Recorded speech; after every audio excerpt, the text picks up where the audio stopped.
ഏറെ നാളത്തെ ആവശ്യങ്ങൾക്കൊടുവിൽ രാജ്യത്ത് ജാതി സെൻസസ് നടത്തുമെന്ന് പ്രഖ്യാപിച്ച കേന്ദ്ര സർക്കാർ. മന്ത്രിസഭാ യോഗത്തിനു ശേഷം കേന്ദ്രമന്ത്രി അശ്വിനി വൈഷ്ണവാണ് ഇക്കാര്യം വ്യക്തമാക്കിയത്. പൊതു സെൻസസിനൊപ്പം ജാതി സെൻസസ് നടത്താനാണ് കേന്ദ്രത്തിന്റെ നീക്കം. സംസ്ഥാനങ്ങൾ നടത്തിയത് ജാതി സർവേയാണെന്നും സെൻസസ് നടത്താനുള്ള അധികാരം കേന്ദ്ര സർക്കാരിനാണെന്നും അശ്വിനി വൈഷ്ണവ് ചൂണ്ടിക്കാട്ടി. പ്രധാനമന്ത്രി നരേന്ദ്രമോദിയുടെ അധ്യക്ഷതയിൽ ഇന്ന് ചേർന്ന രാഷ്ട്രീയ കാര്യങ്ങളുടെ കേന്ദ്ര കമ്മിറ്റി യോഗത്തിലാണ് തീരുമാനം.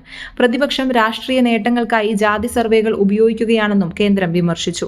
പല സംസ്ഥാനങ്ങളിലും നടത്തിയ ജാതി സെൻസസ് അശാസ്ത്രീയമാണെന്ന് അശ്വിനി വൈഷ്ണവ് പറയുന്നു. NDA ഭരിക്കുന്ന ബീഹാർ ഉൾപ്പെടെ നിരവധി സംസ്ഥാനങ്ങൾ ജാതി സെൻസസ് സംബന്ധിച്ച വിവരങ്ങൾ ഇതിനകം പ്രസിദ്ധീകരിച്ചിട്ടുണ്ട്. ബീഹാർ ജാതി സർവേ പ്രകാരം സംസ്ഥാനത്തിന്റെ 63.13% OBC-കളാണെന്നും 19.65% SC-കളും 1.68% ST-കളാണെന്നും കണ്ടെത്തി. ജനസംഖ്യയുടെ 15.52% സവർണ ജാതിക്കാരാണെന്നും കണ്ടെത്തിയിട്ടുണ്ട്.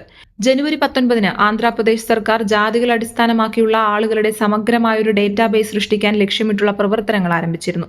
ഏപ്രിൽ 11 കർണാടക മന്ത്രിസഭയ്ക്ക് മുന്നിൽ സമർപ്പിച്ച സാമൂഹിക സാമ്പത്തിക വിദ്യാഭ്യാസ സർവേ റിപ്പോർട്ടിൽ സംസ്ഥാനത്തെ 5.98 കോടി ജനസംഖ്യയിൽ 1351 ജാതികളെയും ഉപജാതികളെയും തിരിച്ചറിഞ്ഞിരുന്നു. കർണാടക സംസ്ഥാന പിന്നാക്ക വിഭാഗ കമ്മീഷൻ നടത്തിയ സർവേയിൽ സംസ്ഥാനത്തെ വിവിധ ജാതികളുടെ ഉപവിഭാഗങ്ങൾ എണ്ണിത്തിട്ടപ്പെടുത്തിയിരുന്നു. ഇത് പ്രകാരം മുസ്ലിങ്ങളെ 100 ഉപജാതികളായി തരംതിരിച്ചു. ക്രിസ്ത്യാനികളെ 58 തരംതിരിച്ചു. ബ്രാഹ്മണർക്ക് 59 ഉപജാതികളാണ് ഉള്ളത്. കർണാടകയിലെ ജനസംഖ്യയുടെ 21.3% ലിംഗായത്തുകളും വൊക്കലിഗകളുമാണെന്നാണ് സർവേയിൽ കണ്ടെത്തിയിട്ടുള്ളത്.